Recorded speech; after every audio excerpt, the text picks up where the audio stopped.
we've got some dynamite coming up here for you next. By golly, a regular on the summit. This guy's name is commonly associated with lean processes and ensuring only the highest quality work. But in the last couple years, I have been seeing a side of Michael and Pam at DCR Systems that impresses me even more, and that's his commitment to culture and the customer experience.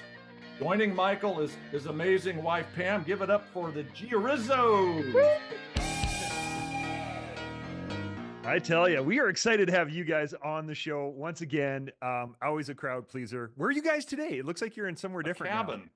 now. Yeah, so we've been running around a little bit. We've been traveling for the week. We're into the shop this morning. We got a Christmas gift from our kids for a dinner, beautiful dinner downtown, and tickets to see Sebastian tonight. Well, so, man. So we'll be rushing from this to the last, and then we're heading downtown for a great dinner and show. Well, we sure appreciate you guys doing this. I mean, you guys are truly, truly awesome to have on the show. And one of the things that we'll just get this started, right? One of the things that I was really appreciative of is seeing the culture that you guys have and how it transmits down through your employees. For example, every time we like call one of your shops as a mystery shop call through one of the OEM programs, I'm blown away at when I listen to the recordings. Remember when we did that live? Yeah, we did it live, and I was like on stage in front of everybody. And most of the time, those calls are like 1 minute long, where they just want to get me off the phone. And I was like trying to like wrap it up because I'm like, this is going to be a 15-minute call, and they're going to tell me all about certifications and how amazing we are at GIARRIZZO's. You know, it's like, oh my goodness, I love it. So, you know, when we get to this stage, how do you get that? My question to you is, how do you transmit that kind of level of care to everybody in your organization? It's consistent there. Yeah. Yeah. Yeah, it's a great question. And, you know, we never stop learning. And quite frankly, you guys, Mike Anderson, you know, others in the industry have made us aware of it. And I'll let Pam take a part of it. But, you know, we got humbled by doing some of the mystery calls with our own stores and realizing that, you know, things could get mechanical, and it's important for them not to. And so let Pam take a crack at some of the answer there. Well, I really feel too, like people in front of us were talking about culture. I just feel like we truly do embrace that type of a culture, that we want to make sure that we are taking care not only of our team members, but also the guests that are coming to our business. And I feel like all the tools that we learn from everyone, we kind of just start stockpiling and then sharing with the team. Like when we first met Amy, our IA assistant, you know, we were like, what? She was like kicking butt. We're like, how is she so good? And we literally like took some of her, you know, first conversations and we put it into our customer profile sheet, which is another tool that we use throughout our company to keep us all kind of on track when we do have that opportunity to help someone. So, and now we've got Jen, who's really amazing. And it truly is eye-opening, like how much we've learned on how to hone in our process and how do we make it consistent throughout each location. Yeah, absolutely. You know, it was important for our people to realize that regardless of how busy they were, that customer calling in or that customer walking in, they're expecting really a first-time performance, right? They don't know or don't really care how busy we are, and we have to show them that we do care and that their situation is unique and different. And so, quite frankly, by you inspiring some of those mystery calls, we made them in our leadership meeting and leadership conference, and we're humbled by that. And we realized that it wasn't intentional, but just people weren't realizing, you know, how they were coming off, or maybe some of the things that we were missing. We've got a dynamic training e-learning platform that allows us to role play on it. So regardless of what role, whatever the situation is, they have to then role play back. Let's dive into that for a second. I'm fascinated with this. It's really cool. They can record as many times as they want and practice, that, but just slowly getting better, Yeah. revising some and reworking some of our tools to put some reminders.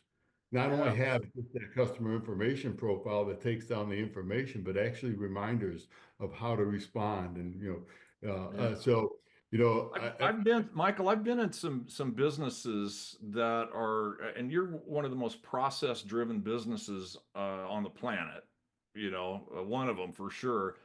And but I've been in some other process driven businesses, and I felt like, I mean, I was just in there. I went into a competitor's shop, right? And I was just there for a visit, and the first thing out of the person's mouth was, "What insurance do you have?" Mm-hmm. So how as a process driven business do you make it feel human? Because you can't process customers. What's your philosophy behind that?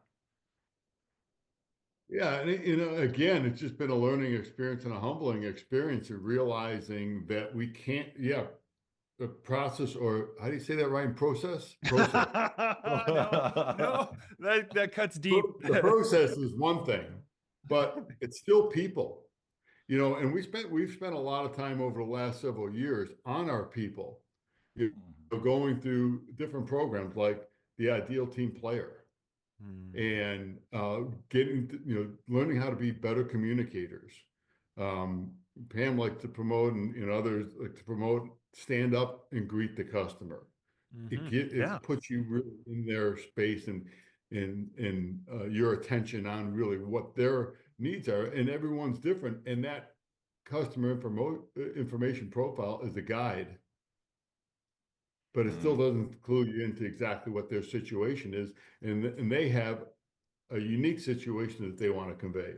Yeah, that who's your insurance company? Michael always says the story. It's like if you go to a restaurant and the server comes up to you and says, "Well, okay, who cares what you want? How are you paying for it?" Yeah. Right, It's right. just Yeah. a crazy thing, but it's yeah. So like even that customer profile sheet that we're referring to, like that insurance information is at the very bottom of the sheet. Like we don't even want to know anything about that. And we do, I think, try to lead by example when someone does come into the store or calls on the phone. Our attention is undivided. We, smile and we pick up the phone, or we stand up and greet the guest as if it was a family member or someone coming in, someone that you can't wait to see. And that's the first thing you do, is introduce yourself and then go around the car and start talking about it. What happened? They want to tell you, and that's the first thing that we want to hear as well. So I think all of that helps to provide that, that feeling of good culture and care. Yeah, and Yes. it's throughout the process, like, that vehicle's waiting in the parking lot to come into repair planning. Mhm. And getting our people just make that phone call to the customer for nothing else but, hey, Mrs. Smith, apologize, it's taken a couple of days to get your vehicle in, but it's now in, and we've got the diagnostic team ready to attack it. This process is very detailed. I'm going to give you a call after we're done, but I want to let you know we've started. Just something like that that shows that we care and that we know that they're getting anxious about it, and we're here to really help calm the situation and really put attention to their needs. You've got such a great culture. Do you make employees like fall on a sword like Steve does Yeah, before you hire them?